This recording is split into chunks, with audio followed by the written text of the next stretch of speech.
Hi, I'm Dr. Deepika Taneja and I am associated as a gynecologist with Neonest Hospital and Max Multispeciality Hospital and CK Birla in Punjabi Bagh. Hi, today we are going to talk about delivery. जैसे हमारे पास बहुत सारे patients आते हैं कि हमें normal delivery चाहिए. Normal delivery कराने के बहुत सारे तरीके होते हैं, लेकिन सबसे इम्पॉर्टेंट हमारे लिए ये है कि पेशेंट खुद सेल्फ मोटिवेटेड हो. आइए मैं आपको आज एक नॉर्मल डिलीवरी वाले पेशेंट से परिचित कराती हूँ जिसके पहले 2 सिजेरियन सेक्शंस हो चुके हैं. हमारे यहाँ पर हम बहुत ट्रायल्स देते हैं कि नॉर्मल डिलीवरी हो सिजेरियन सेक्शन के बाद, और इनफैक्ट फर्स्ट डिलीवरी जिसकी है उसकी तो नॉर्मल हो ही हो. तो हमारे पास देखिए, हमारे पास पूरी टीम है गायनेकोलॉजिस्ट की भी, और स्टाफ भी है हमारे पास जो 24/7 पेशेंट के साथ एसोसिएटेड रहता है, पेशेंट को भी मोटिवेट करता रहता है. और हमारे पास काफ़ी सारी एंटीनेटल क्लासेस हैं जिसमें पेशेंट को हम योगा सिखाते हैं, गर्भ संस्कार सिखाया जाता है, डाइट कंट्रोल सिखाया जाता है, या कोई भी हमारा इंटरेक्शन होता है तो हम पेशेंट को सिखाते हैं कि उसको क्या क्या प्रिकॉशंस लेनी चाहिए ताकि वो अपनी रूटीन लाइफ में उसकी प्रेगनेंसी के 9 मंथ्स भी एंजॉयबल हों और डिलीवरी का पार्ट भी काफ़ी एंजॉयबल रहे. आज हम बात करते हैं, हम एक लेडी के लिए 9 मंथ्स जो प्रेगनेंसी की जर्नी होती है, शुरू से देखते हैं कि वो वैजाइनल डिलीवरी या नॉर्मल डिलीवरी कैसे हम करा सकते हैं. जैसे शुरू के 3 मंथ्स होते हैं जब पेशेंट कंसीव करता है. ये यूट्रस है, मान लीजिए. यूट्रस में यहाँ पर जब बेबी आ जाता है और यूट्रस एक्सपेंशन की स्टेज में आता है कि वो बड़ा होना शुरू होता है, बच्चे के साथ साथ यूट्रस का साइज़ भी बढ़ता है, तो उसमें ब्लड फ्लो बढ़ता है. जो लोग ये कहते हैं कि बेड रेस्ट करना होता है प्रेगनेंसी में, अगर आपकी रूटीन हेल्दी प्रेगनेंसी है जहाँ ना आपको कोई ब्लीडिंग है ना आपको कोई पेन है, तो आपको डेली के डेली 15-15 मिनट एटलीस्ट वॉक करनी चाहिए खाना खाने के बाद.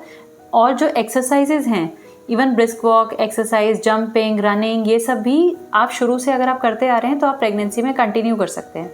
शुरू के 3 मंथ्स में बच्चा इस्टेब्लिश भी होता है, बच्चे को ब्लड फ्लो भी मिलता है. और अगर आप ज़्यादा बेड रेस्ट करेंगे तो थकान भी ज़्यादा होगी, गैस भी ज़्यादा बनेगी, कॉन्स्टिपेशन भी ज़्यादा होगा प्रेगनेंसी में, और इससे बच्चे की जो ग्रोथ है उस पर भी इफेक्ट आता है. वॉक करना या मोबिलाइज रहना, it is helpful in your pregnancy. And from second trimester onwards, जैसे कि आपका 4th मंथ शुरू होता है, उसके बाद तो रूटीन में आप आइए हमारे पास. जैसे योगा सेशंस होते हैं, वी हैव अ स्टूडियो जिसमें हर मंथ हम एक क्लास करते हैं with a professional trainer and doctor and the dietitian also. तो वो सब मिलके एडवाइस करते हैं और आपको एक हेल्दी लाइफस्टाइल बताएंगे जिसको आप फॉलो करके you will have less pains during your delivery. In fact mother child classes भी होती हैं जिसमें हम उनको मोटिवेट करते हैं कि आप ऐसे न्यूट्रिशियस खाना खाइए जिससे गैस कम बनती है, हाई फाइबर फूड्स को इंक्लूड कीजिए अपनी डाइट में, और उसके थ्रू आपको वॉकिंग में भी इजी हो जाएगा. सबसे ज़्यादा जो प्रॉब्लम्स होती हैं पेशेंट्स को वो होती हैं टर्निंग में, कि जब वो एक करवट दूसरी साइड लेते हैं तो उस टाइम पर पेन होता है. उसमें क्या है कि जो मसल्स, ओब्लिक मसल्स होती हैं, वो हमारी एक्सरसाइज होता नहीं है, या सिर्फ वॉक होती रहती है. घर का काम करना भी बहुत लोग एक्सरसाइज समझ लेते हैं कि सुबह से हम तो रात तक घर का काम करते रहते हैं. That is not exercise. उसमें आप रिलैक्स नहीं हुए, आपकी बॉडी की जो ओब्लिक मसल्स हैं वो एक्सरसाइज में नहीं आई, तो आपको ये टर्निंग पेन्स, बैक एक्स, ये सब कॉमनली होते रहेंगे. इसके अलावा जो हमारे सप्लीमेंट्स हैं including iron, calcium, vitamin D, ये आप ज़रूर लीजिए, ताकि ये जब आप सप्लीमेंट्स लेते हैं उससे आपकी बोन्स भी स्ट्रांग होती हैं. और इतना कंपोनेंट हमारी डाइट में नहीं होता कि आपको डाइट वाइज ही सब कुछ सफिशिएंट हो जाए. डाइट भी लेंगे ठीक से.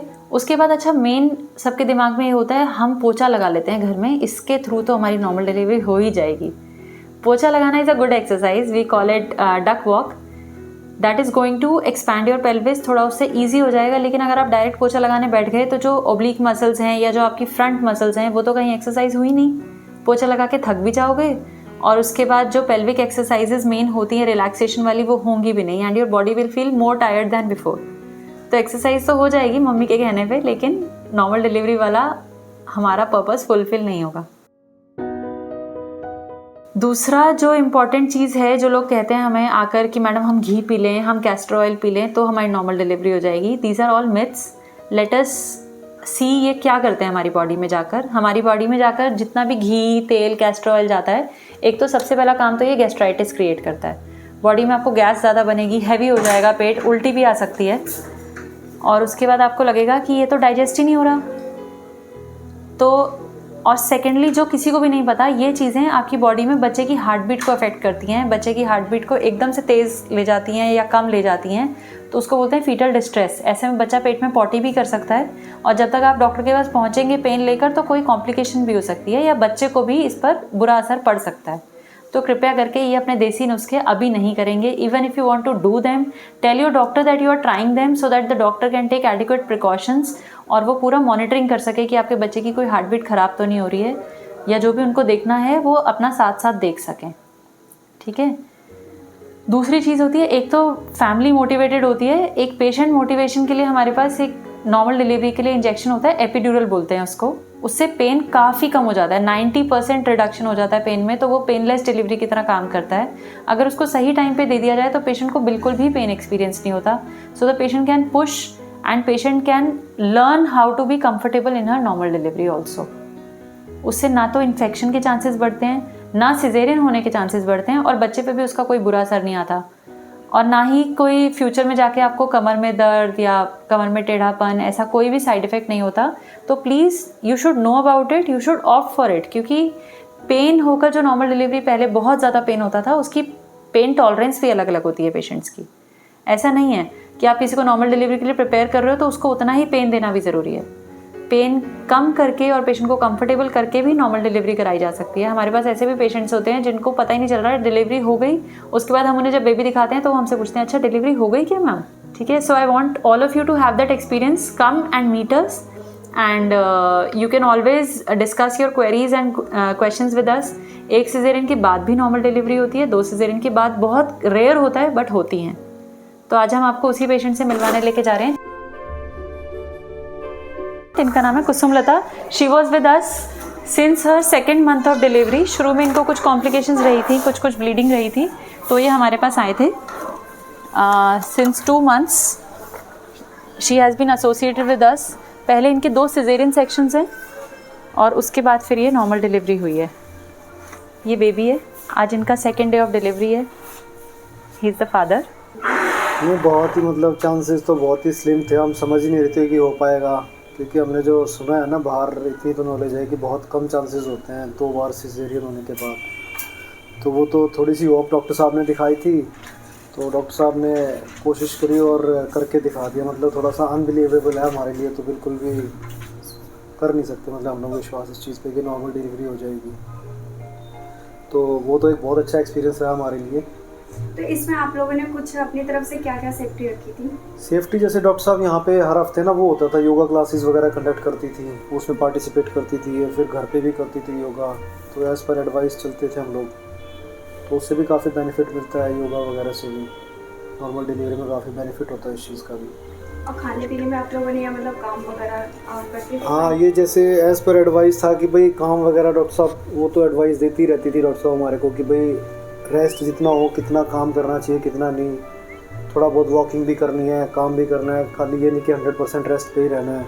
प्लस मिनिमम मेडिकेशन था, पहले काफ़ी मेडिकेशन होता था इनका. अब दवाइयाँ कम से कम कर रखी थी डॉक्टर साहब ने. प्लस काम के लिए भी एडवाइस करती थी, जैसे रसोई का जो काम कर सकते हैं किचन का करने लायक वो करती थी मेरी मिसेज. लास्ट तक करती थी बिल्कुल. ये नहीं कि 100% रेस्ट पे थी, बेड रेस्ट.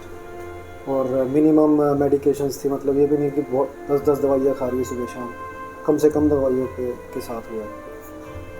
तो काफ़ी अच्छा एक्सपीरियंस रहा कुल मिला के हमारी तरफ से. तो हम तो मैम को बहुत थैंक यू बोलेंगे इसके. मेरा जो एक्सपीरियंस गया, मेरे मन से तो ये निकलता है कि कोई बेस्ट डॉक्टर है.